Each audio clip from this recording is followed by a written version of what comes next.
শিক্ষাৰ্থীসকল, মোৰ ইউটিউব চেনেলত স্বাগতম জনাইছোঁ। আজি আমি ক্লাছ 8ৰ আছামিজৰ পাৰ্ট নম্বৰ 15 শিশু লীলাৰ কুৱেশ্যন আনচাৰ কৰিম। ভিডিঅ'টো ভাল লাগিলে এটা লাইক কৰিব আৰু এটা ছাবস্ক্ৰাইব কৰিব আৰু এটা কমেণ্ট কৰিব। মই ইমান কৈ থাকোঁ, তোমালোকে ছাবস্ক্ৰাইব কৰি দিব, এটা ছাবস্ক্ৰাইব কৰি দিব।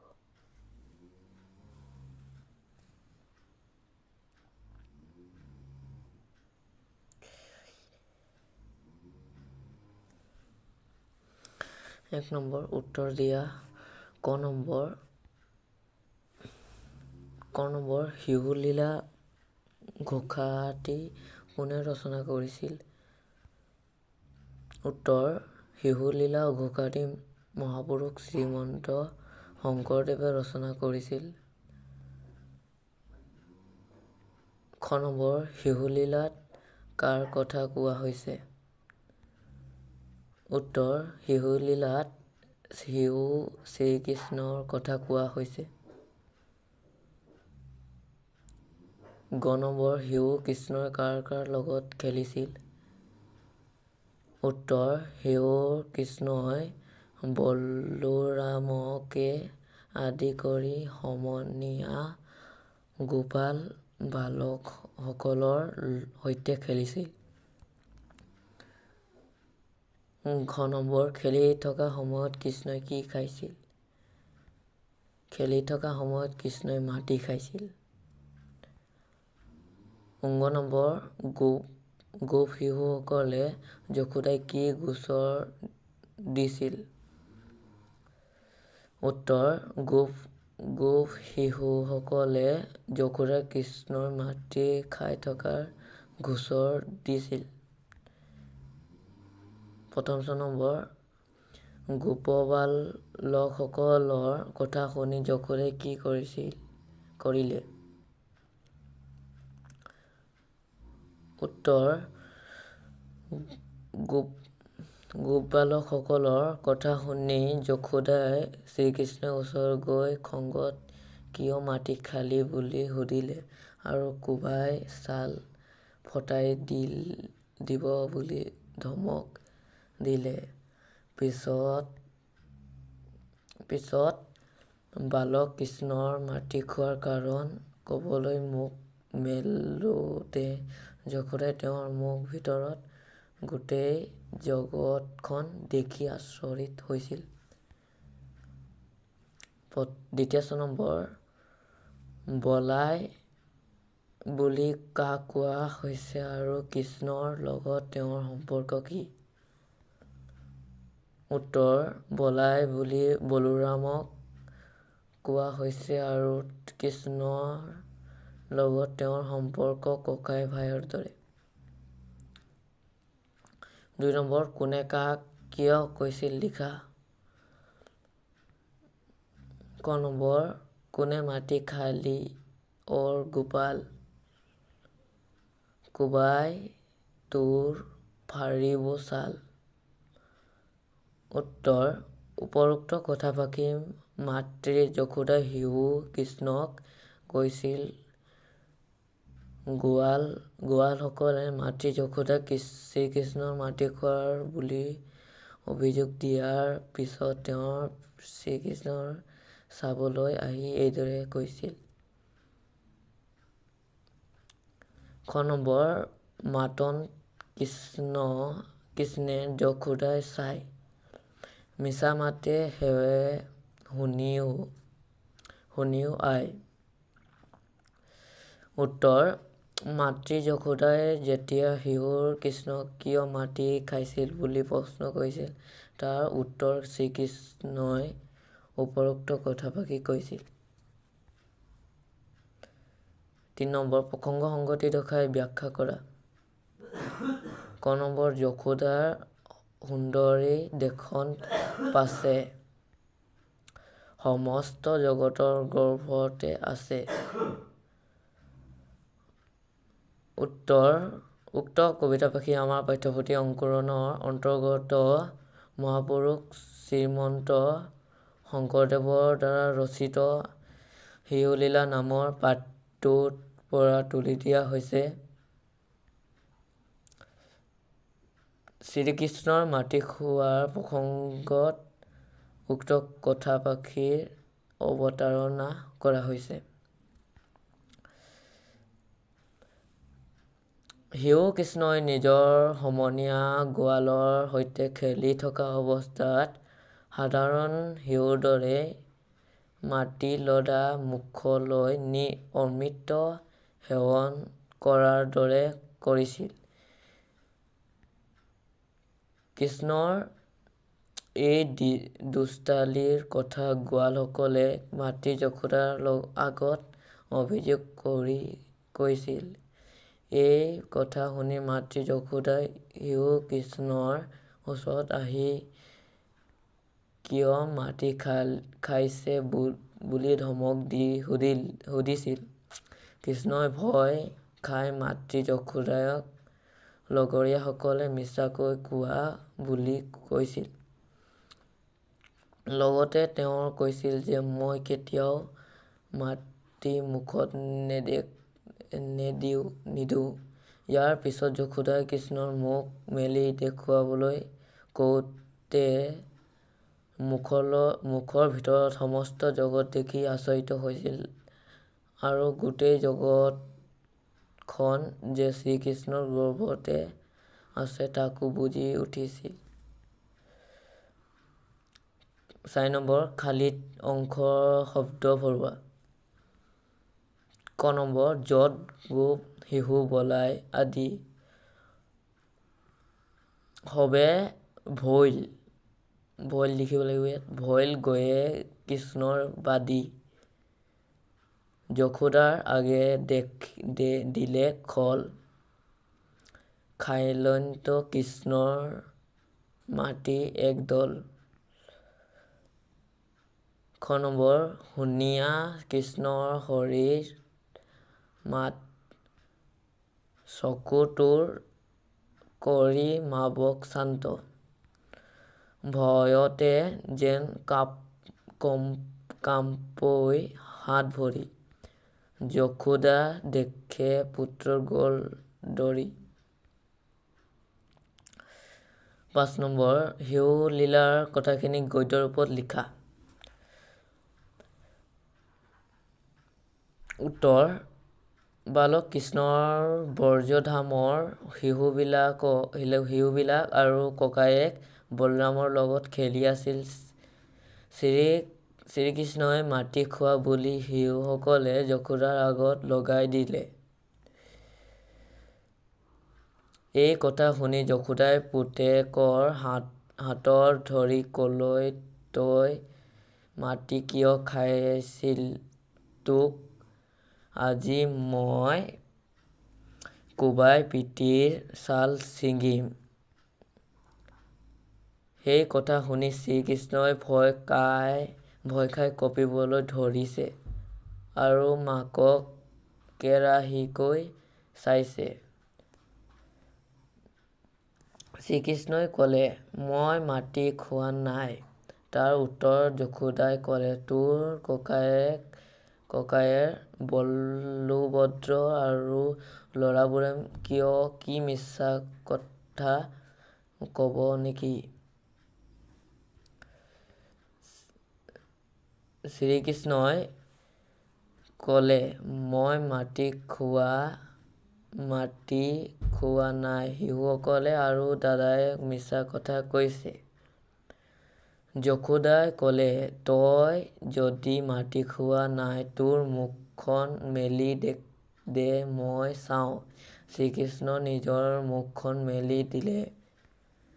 শ্ৰীকৃষ্ণৰ মুখখন দেখি যশোদাৰ হস্তভম্ব হৈ ৰয় যে গোটেই জগতখন শ্ৰীকৃষ্ণৰ মুখৰ ভিতৰত আছে।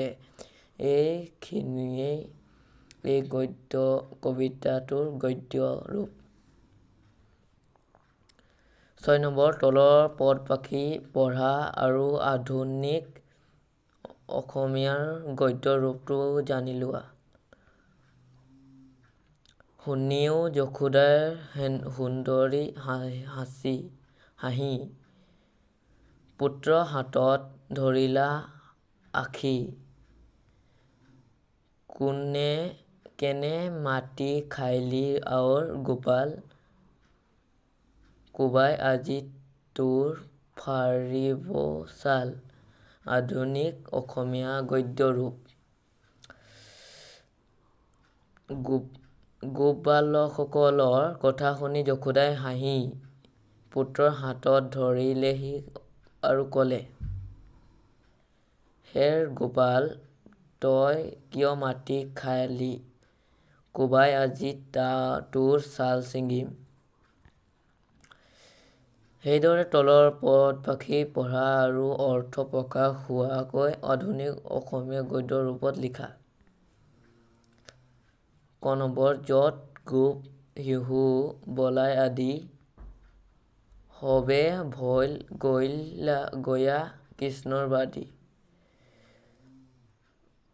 উত্তৰ, বলোৰামকে আদি কৰি যিমান গোপ শিহু আছিল সকলোৱে কৃষ্ণৰ কথাত ভোল গৈছিল। খ নম্বৰ, শুনিয়া কৃষ্ণৰ সৰিল মাত, চকু ঠেৰ কৰি মাৱক শান্ত। ভয়তে যেন কাঁপই হাত ভৰি, যশোদা দেখে পুত্ৰ গ'ল দৌৰি। উত্তৰ, শুনি কৃষ্ণৰ মুখৰ মাত সৰিল আৰু চকু টেৰা কৰি মাকৰ ফালে চালে। যশোদাক দেখি কৃষ্ণই ভয় খালে আৰু ভয়তে যেন হাত ভৰি কঁপিবলৈ ধৰিলে। ৭ নম্বৰ, তলৰ শব্দবোৰৰ আধুনিক অসমীয়া ৰূপ লিখা। উদাহৰণ, সাক্ষী হ'লে হাঁহি।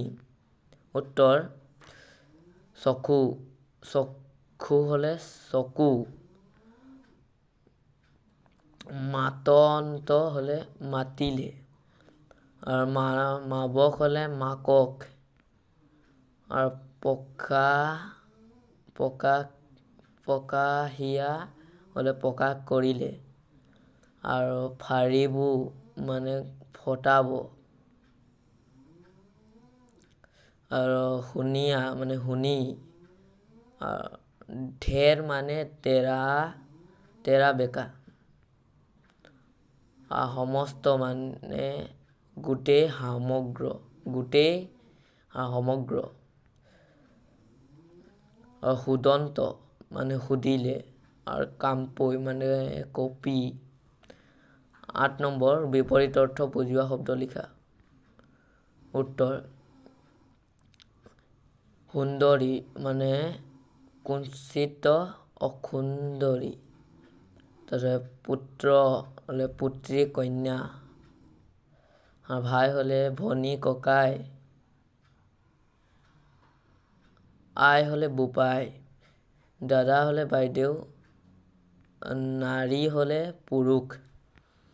৯ নম্বৰ, শেষৰ ধ্বনি মিল থকা শব্দ পাঠৰ পৰা বিচাৰি লিখা। উদাহৰণ, হৰি হ'লে ধৰি, আদি হ'লে বাদী, খেল হ'লে একদল আৰু হাঁহি হ'লে আখি, ভৰি হ'লে দৰি আৰু চাই হ'লে ভাই, মাটি হ'লে ঘাটি আৰু মাটি হ'লে আতি আৰু পাছে হ'লে আছে আৰু বেথা হ'লে কথা। ১০ নম্বৰ, তলৰ পদকেইফাঁকিলৈ মন কৰা। ক নম্বৰ, কেনে মাটি খাইলি আৰ গোপাল আৰু কিয় মাটি খাইলি সুদন্ত কথা। এই বাক্য দুটাৰ প্ৰশ্ন সোধাটো বুজাইছে সেইদৰে আধুনিক অসমীয়া ভাষাটো কোনে, কেনেকৈ, কিয়, কি, কলৈ, কেতিয়া আদি শব্দ ব্যৱহাৰ কৰি প্ৰশ্নবোধক বাক্য গঠন কৰা হয়। উদাহৰণত দিয়াৰ দৰে তলৰ বাক্যবোৰৰ প্ৰশ্নবোধক বাক্যলৈ নিয়া। উদাহৰণ: নিজৰাই ভাত ৰান্ধিছে। কোনে ভাত ৰান্ধিছে? আৰু ক নম্বৰ, তেওঁলোক বাছেৰে স্কুল যায়। উত্তৰ: তেওঁলোক কিহেৰে স্কুললৈ যায়? আমি বল খেলি আছোঁ। কোনে বল খেলি আছে? গ নম্বৰ, জ্বৰ উঠাৰ বাবে বিমল স্কুললৈ যোৱা নাই। বিমল স্কুললৈ কিয় যোৱা নাই? ঘ নম্বৰ, ৰতন দিল্লীলৈ গৈছিল। ৰতন ক'লৈ গৈছিল? উত্তৰ। ঙ নম্বৰ, মই 4 বজাত ঘৰ পামহি। উত্তৰ: তুমি কেই বজাত ঘৰ পাবাহি? সি গান গাই আছে। উত্তৰ: সি কি কৰি আছে?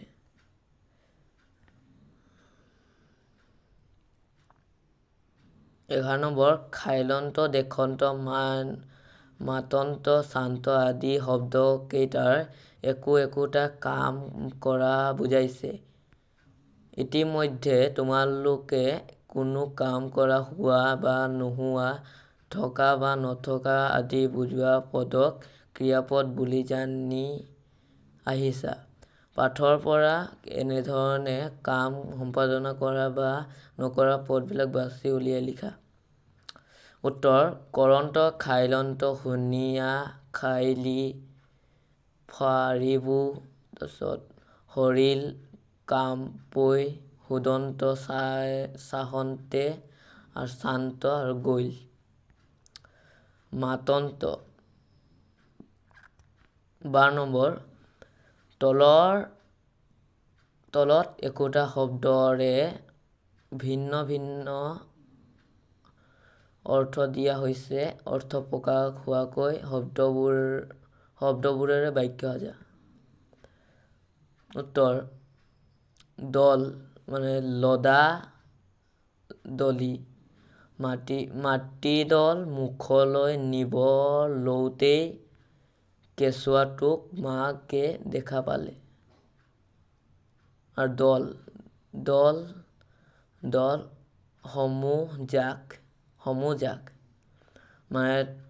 তেওঁলোকৰ দলটো বিয়ানাম প্ৰতিযোগিতাত প্ৰথম হৈছিল। বাদী, ফাঁকি, মিছা ভাও। শ্ৰীকৃষ্ণৰ বাদীত সকলো ভুল গৈছিল। বাদী, কওঁতা, প্ৰকাশ কৰোঁতা। ৰজাৰ আগত কথাটোৰ বাদী তেৱেঁই আছিল। ঘাটি, দায়, জগতৰ মিছা অপৰাধ। কি ঘাটিত তেওঁ জেল খাটিব লগা হৈছিল কোনেও বুজিব পৰা নাছিল। ঘাটি, পহৰাৰ ঠাই।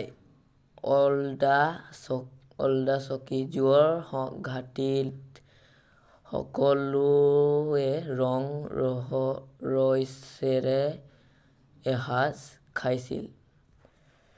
আজিৰ ভিডিঅ' ইমানেই আছিল। এটা ছাবস্ক্ৰাইব কৰি দিব।